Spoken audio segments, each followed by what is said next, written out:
Sa sandaling maunawaan ni Sejong na ang bagong skill ay ginagawang hindi masisira ang kanyang katawan, medyo nag-alinlangan siya dahil wala naman siyang nararamdamang kakaiba sa kasalukuyan. May isang tao sa tabi niya na may siyentipikong pag-iisip at alam na kapag mayroon kang teorya, mayroon lamang isang paraan para patunayan kung ito ay tama o mali. At iyon ay ang Baby Bear, na inilabas ang kanyang kahoy na tungkod at casual na pinalo si Sejong sa ulo, nang may sapat na lakas para halos lumuwa ang mga mata nito sa kanilang mga socket. Gayunpaman, ang hindi masisirang katawan ay totoo. At kahit na hinahawakan ni Sejong ang kanyang ulo dahil sa sakit, wala na sana siyang ulong hahawakan kung wala ang proteksyon ng skill. Nasa sabik ang Baby Bear dahil napatunayan niyang malakas na ang kanyang tatay ngayon. At maging si Theo ay nagulat na si Sejong ay talagang hindi masisira gaya ng sinasabi. Ang pagiging hindi masisira ay hindi nangangahulugang hindi makakaramdam ng sakit si Sejong, at nagalit siya sa Baby Bear dahil sa pagpalo nito sa kanyang ulo.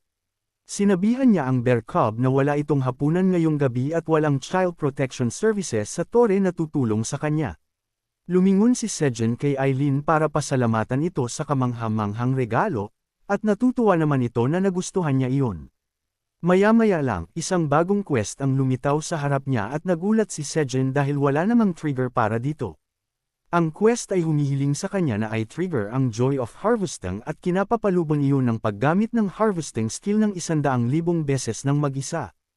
Ang gantimpala ay ang pag-unlock ng level 51, 50,000 tower coins, at ang pag-level up ng lahat ng kanyang mga job skills. Habang ang mga gantimpala ay tiyak na nakakamangha, ang pagtapos ng quest ang problema. Nagpanik si Sejong nang makita iyon habang ang kanyang mga kaibigan ay nakatitig lang sa screen ng walang kaalam-alam dahil, maliban kay Theo, wala pang sinuman ang may ideya kung gaano kalaki ang numerong iyon. Samantala, sa palasyo sa ika-55 na palapag, ang baboy na mangangalakal na si Greed ay nakaupo sa kanyang opisina, nakatitig sa kanyang sariling larawan na parang isang narsisista. Isa sa kanyang mga nasasakupan ang kumatok sa pinto ng kanyang opisina dala ang apurahang balita, at pinatuloy siya ni Greed sa loob. Sinabi sa kanya ng nasasakupan na ang punong tanggapan ng Wandering Merchant Association ay nagpadala ng patawag para sa kanya at ang usapin ay tila seryoso. Sinabi ng misteryosong tila butiking tauhan kay Greed na si Terek ay nadakip. Nabigo siyang kidnapin si Prinsesa Piu Piu at, higit pa doon, ibinunyag niya ang pangalan ni Greed sa gitna ng proseso. Hindi masaya si Greed nang marinig ito at sumabog ang kanyang puot habang tinatawag si Terek na isang ganap na hanggal. Ikinuyong niya ang kanyang kamao at nanginig sa galit habang sinasabi na tinrato niya ng maayos si Terek dahil isa itong kapwa Boar Elder, at binigyan pa niya ito ng mahalagang relikya para hawakan ang trabaho, ngunit lumabas na isa pala itong walang silbing talunan.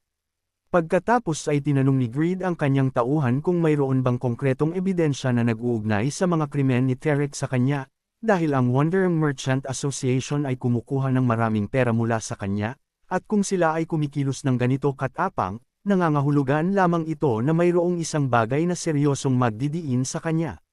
Sumagot ang tauhan na tila mayroong tunay na patunay. Ipinaalam niya kay Greed na si Iona, ang head ng Magic Tower, at ang Inspection Bureau ng Wandering Merchant Association, ay nagsagawa ng isang joint operation para arestuhin si Terek, at ini-record nila ang pag-amin ni Terek sa isang magic ring. Habang binabasa ni Greed ang ulat tungkol sa mga bagay na sinabi ni Terek, kabilang ang katotohanan na sila ang mga nagpapakain sa mga balang sa ika-67 na palapag upang sakupin ito sa huli, naging seryoso at tahimik siya sa pagbabasa nito, at pagkatapos ay pinaalis ang kanyang tauhan, na pagtatanto na mayroon na lamang isang tao na makakapagligtas sa kanya mula sa sitwasyong ito ngayon. Naglakad siya patungo sa kanyang portrait habang iniisip kung paanong hindi niya inaasahan na aabot ang mga bagay sa ganito kasama. Sinabi niya na dahil ipinatawag siya ng Wandering Merchant Association, kailangan niyang pumunta doon ng personal. Pagkatapos ay lumapit siya sa kanyang bookshelf at bahagyang hinayla ang isang espesyal na libro na sa katunayan ay isang lihim na lever. Ang buong bookshelf ay umurong sa gilid dahil doon, nagpapakita ng isang nakatagong daanan. Pumasok si Greed sa daanan at nagsimulang bumaba sa mga hagdan na nagdala sa kanya sa isa pang nakakandadong pinto na may malaking ribbon dito. Binuksan niya ang pinto na patungo sa isang silid ng kayamanan, at sa gitna ng silid ay ang estatwa ng isang puting dragon. Binaliwala ni Greed ang lahat ng ginto at kayamanan sa paligid niya at naglakad patungo sa estatwa na biglang nagsimulang magsalita, nagtatanong kung sa wakas ba ay kailangan na niya ito.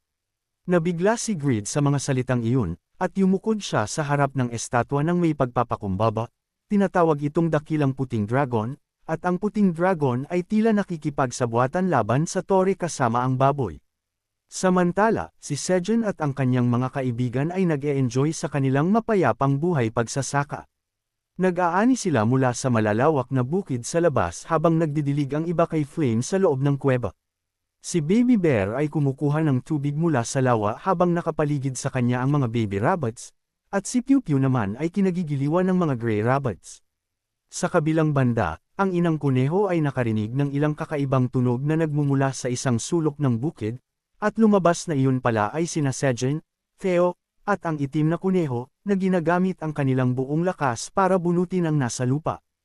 Kahit gaano pa sila magpumilit, ang malaking halaman sa ilalim ng lupa ay hindi man lang natitinag mula sa kinalalagyan nito, at bumagsak sila ng malakas sa kanilang mga likuran. Pagod na sila pagkatapos sumubok ng ilang minuto, at nagkomento si Sejun na ang pagbunot sa bagay na iyon ay hindi biro. Nagkomento si Theo na hindi pa siya nakakakita ng ganoon kalaking baging ng kamote noon, at sigurado siyang mayroong higanteng kamote sa ilalim nito. Narinig siya ni Baby Bear na nagsabi ng napakalaking kamote, at alam niya na gusto niya itong kainin. Kinuha niya ang sitwasyon sa kanyang cute ngunit malakas na pulang mga paa, at nagsimulang hilahin ang baging ng kamote. Shiner siya ni Sejun dahil maging si Baby Bear ay kailangang gumamit ng maraming lakas para mabunot ang hindi makatwirang laki ng pananim na iyon mula sa lupa. Sa huli, ibinuhos niya ang lahat ng kanyang lakas at nabunot ang isang napakalaking kamote na kasing laki ng kanyang tunay na anyo. Binasa naman ni Sejun ang impormasyon tungkol sa higanteng pananim, at nalaman na ginamit ng halaman ang labis na nutrients para sa paglaki, kaya wala itong mga epekto kapag kinain, at kahit itanim pa ito sa lupa, hindi ito tatubo. Gayunpaman, masarap ang lasa nito gaya ng dati, at may expiry date na 45 araw. Nakatitig na lamang si Sejun sa higanteng kamote ng may pagkamangha, habang si Theo ay nagsimula ng umakyat sa ibabaw nito. Naramdaman ni Sejun na ang kamote ay napakalaki na ang isa lamang sa kanila ay sapat na para pakainin ang lahat. Sinabi rin sa kanya ni Baby Bear na gusto na niya itong kainin ngayon, ngunit biglang napunta ang atensyon ni Sejun sa system window at sinabi sa kanya ang status ng kanyang Joy of Harvesting quest. Bahagya pa lang siyang nakakalampas sa 2K mark pagkatapos ng ilang araw at nagtataka kung kailan niya matatapos ang buong quest. Inisip niya na walang saysay ang mag-isip ng mga ganoong bagay ngayon at sa halip ay nagpa siya na kumain muna. Nagpasya siyang gantimpalaan si Baby Bear sa pagtatrabaho ng gusto sa pamamagitan ng pagbawi sa no dinner na parusa sa kanya. Lahat ay masaya na marinig yun, at agad na inilabas ni Sejun ang susi sa dimensional storage. Sinabihan niya si Baby Bear kung maaari itong kumuha ng 10 frozen purple locusts mula sa loob ng freezer room, at agad na ginawa iyon ni Baby Bear. Habang nagdadala siya ng mga ice cubes na may mga balang na nakakulong sa loob, ang lahat ng hindi pa nakakakita ng mga purple locusts noon ay may iba't ibang reaksyon dito.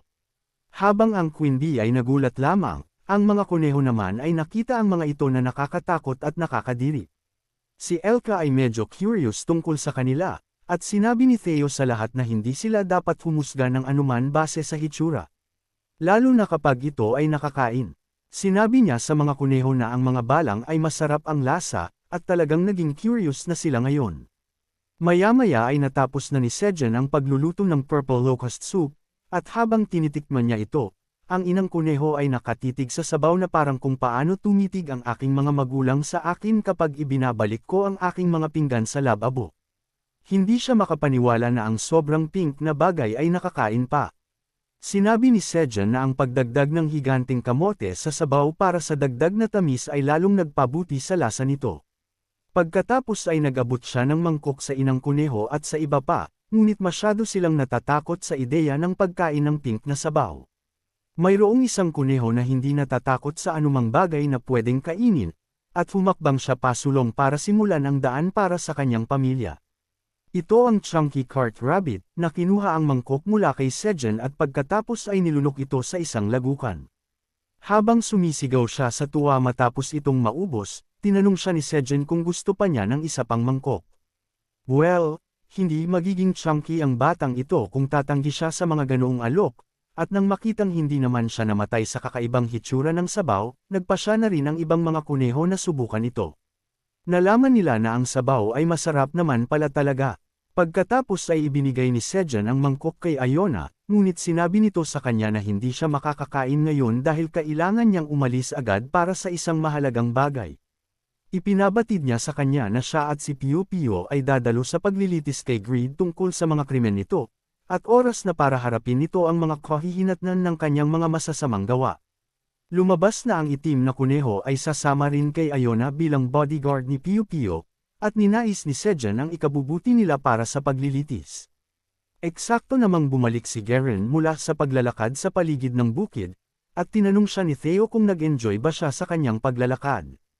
Hindi nagbigay ng sagot si Garen tungkol doon, sa halip ay sinabi niya na may nahanap siya, isang bagay na hindi pangkaraniwan doon sa labas. Na-curious si Sejin tungkol doon, kaya sinundan niya si Garen sa locus yung nahanap nito, at tunay nga, mayroong isang bagay na kahit ang tower farmer ay hindi inaasahan. Isang bagay na napakalaki ang nagbigay ng anino sa kanyang mukha, at nawala ang pagiging kalmado ni Sejin habang tinatanong niya kung ano ang bagay na nasa harap niya.